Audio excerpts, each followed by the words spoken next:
Canada, I'm not saying any of this because I enjoy it. I don't, because I've always enjoyed you. But I need to cite you as a cautionary tale to help my country. And the moral of that tale is, yes, you can move too far left. And when you do, you wind up pushing the people in the middle to the right. At its worst, Canada is what American voters think happens when there's no one putting a check on extreme wokeness. The far left, which always like to use, well, Europe does it. Yeah, no, that doesn't work on this one anymore. Or on immigration. Sweden opened its borders to over 1.5 million immigrants since 2010, and now 20% of its citizens are foreign-born, and its education. Bill Maher is not someone who usually spends time criticizing other countries, but when political narratives start drifting too far from reality, he doesn't hesitate to step in. Recently, as discussions on the left have once again leaned into idealizing life outside the United States, Canada has been painted as a near-perfect progressive paradise. This trend picked up momentum after Donald Trump's return to the White House, with many suggesting that moving north is the ultimate escape.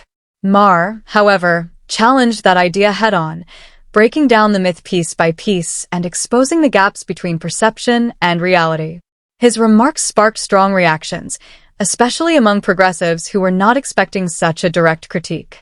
So, what exactly did Maher say about Canada that caused such a stir, and why did it resonate so widely? If you're ready for the full breakdown and a deeper look into the debate, make sure to subscribe and let's dive right in. Our country, we should follow the advice good liberals have given for decades and learn from other countries. Especially those beacons of progressivism like Canada, England, and Scandinavia. And I agree we should, as long as we're honest about the lessons we're learning, and as long as we're up to date on the current data, such as the unemployment rate in the US is 3.8%, and in Canada it's 6.1%. And of the 15 North American cities with the worst air pollution, 14 are in Canada. I'm not citing these stats because I have it out for Canada. I love Canada and its people and always have. But I hate zombie lies. Zombie lies. Bill Maher did not ease into the conversation.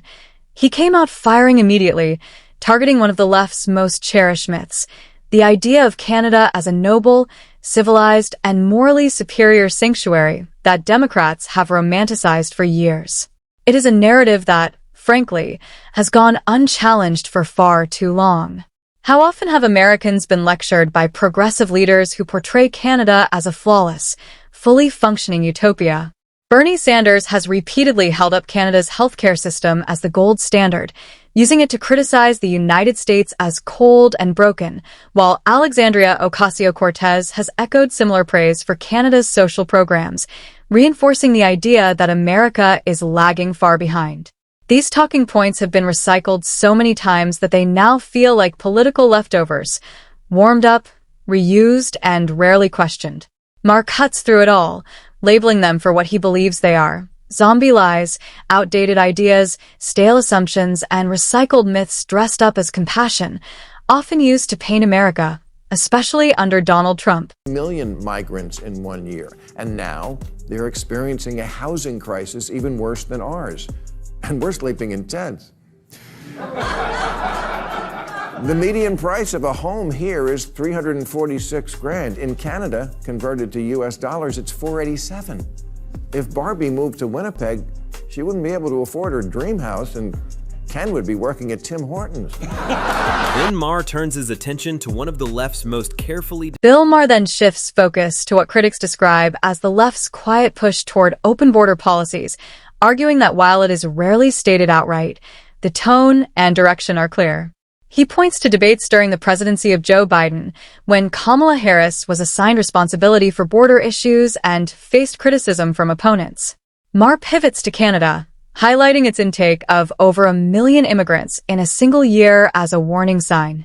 He argues that the effects were immediate, with housing becoming more expensive, rent rising sharply, and homeownership slipping further away for many people.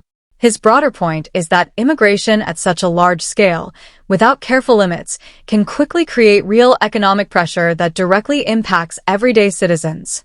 Canada has the highest debt-to-GDP ratio of any G7 nation. I don't know what that means, but it sounds bad. So does their vaunted healthcare system, which ranks dead last among high-income countries in access to primary healthcare and ability to see a doctor in a day or two. And it's not for lack of spending. Of the 30 countries with universal coverage, Canada spends over 13% of its economy on it, which is a lot of money. Bill Maher then turns to another major progressive claim, universal healthcare, often promoted using Canada as the model example. Figures like Bernie Sanders frequently highlighted as proof that free healthcare is the ideal solution, but Maher challenges that assumption directly. He argues that despite Canada spending massive amounts on healthcare, the system still struggles with access and timely treatment compared to other developed nations. According to him, some performance indicators even place Canada lower among its peers, raising serious questions about efficiency. His core point is simple but sharp. Calling something free does not automatically make it better if people still face delays and limited access. In the end, he suggests that outcomes matter more than slogans, especially when a system consumes such a large share of the economy. Canada still isn't a great country. It is, but those aren't paradise numbers. If Canada was an apartment, the lead feature might be America adjacent.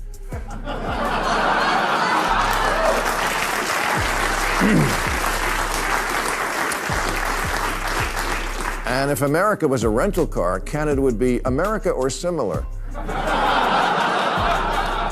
And again, honestly, Canada, I'm not saying any of this because I enjoy it. I don't, because I've always enjoyed you.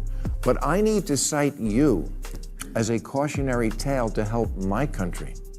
And the moral of that tale is, yes, you can move too far left. And when you do, you wind up pushing. Bill Maher pushes further, stepping into the highly charged debate around what is often called wokeness. He argues that Canada has gone beyond simple ideas of inclusion and has deeply embedded progressive ideology into its institutions.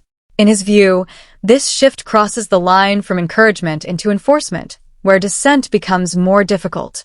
Maher presents it as another crack in the idealized image of Canada often promoted by figures like Bernie Sanders. As he gets more specific, the discussion becomes increasingly uncomfortable for those who treat Canada as a moral benchmark. Politics, liberals are the gas pedal and conservatives are the brakes. And I'm generally with the gas pedal, but not if we're driving off a cliff. On the trans issue, America is no ands, ifs, or buts about it, absolutely alone in the world now, an outlier country. Last month, England's National Health Service announced that there's not enough evidence to support the safety or clinical effectiveness of puberty blockers. Bill Maher argues that Canada did not just experiment with progressive ideology but fully embraced it, embedding it deeply into its culture and institutions. He presents examples not as isolated incidents, but as signs of a broader shift that, in his view, often prioritizes feelings over facts and conformity over open debate. Maher suggests that even simple discussions on cultural issues can quickly turn into moments of moral pressure, where disagreement feels discouraged. He warns that this kind of environment can become corrosive, limiting honest conversation and reshaping institutions in troubling ways. His final point is that instead of learning from Canada's experience, parts of the American left appear eager to adopt the same approach with even greater intensity. Countries in direct opposition to America's choice to affirm children's wishes on switching gender, no matter the age or psychiatric history. The far left, which always like to use, well, Europe does it. Yeah, no, that doesn't work on this one anymore. Or on immigration. Sweden opened its borders to over 1.5 million immigrants since 2010, and now 20% of its citizens are foreign-born, and its education system is tanking, and it has Europe's highest rate of gang. Bill Maher widens the discussion by bringing Sweden into the spotlight, drawing a parallel he believes is hard to ignore. He describes how Sweden, once seen as one of Europe's most stable societies, embraced large-scale immigration under humanitarian ideals, but now faces concerns around crime, integration, and social cohesion. Maher uses this example to reinforce his broader warning before turning back to the United States, especially its education system. During the presidency of Joe Biden, critics argued that reduced emphasis on standardized testing and accountability weakened academic standards. Maher's argument is blunt. Without standards, accountability fades, expectations drop, and students risk being shaped more by affirmation than real preparedness. Is that the far-right parties are in the government now there for the first time, to which liberals say blaming immigrants for the rising crime rate is racist. Yeah, but is Maher challenges the idea that people are instantly transformed the moment they cross into countries like United States or Canada, calling it unrealistic rather than compassionate. He argues that culture, values, and behavior are shaped over long periods and do not simply disappear at a border. Maher frames his position as common sense, emphasizing that immigration itself is not the problem, but a lack of limits, vetting, and seriousness can create real pressure on communities. Ignoring those pressures, he suggests, does not solve anything. It only postpones the consequences. He then turns this into a political warning, arguing that if Democrats continue dismissing public concerns, they risk further losing trust with voters who are already signaling frustration. At night from space. Here's socialist North Korea. Yeah. In 1990, Venezuela was wealthier than Poland. But then Poland, finally free of Soviet-style economics, went all in on capitalism. And now their economy is as big as Japan. And people there have high wages, low inflation, cars, vacations, homes. Meanwhile, Venezuela traded capitalism for Hugo Chavez's socialism for the 21st century, which turned out to be like socialism in the last century or any century. Maher then turns to the growing fascination with socialism among parts of the left, challenging the idea that it represents a moral upgrade over capitalism. He pushes back on the belief that replacing markets with socialist systems would automatically deliver fairness and prosperity. Maher points to historical examples like Venezuela, Cuba, and the Soviet Union, arguing that such systems have often led to economic collapse and hardship. Critics of socialism frequently cite these cases as evidence of systemic failure, though supporters argue those examples were flawed implementations rather than true models. Maher's core argument is blunt. Socialism does not struggle because it is misunderstood, but because repeated real-world attempts have produced serious problems. One of Latin America's richest countries into one of its poorest. Low wages, high inflation, shortages, outages, 8 million people fleeing. If you think New York can somehow reinvent this wheel, you're in for a rude awakening. So there you have it. Maher, long seen as a voice aligned with the left, steps in to say what many Democratic figures avoid saying openly.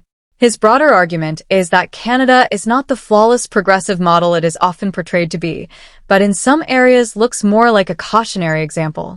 He points to rising housing pressure tied to immigration levels, a heavily funded healthcare system that still faces criticism over outcomes, and an education culture shaped by shifting standards.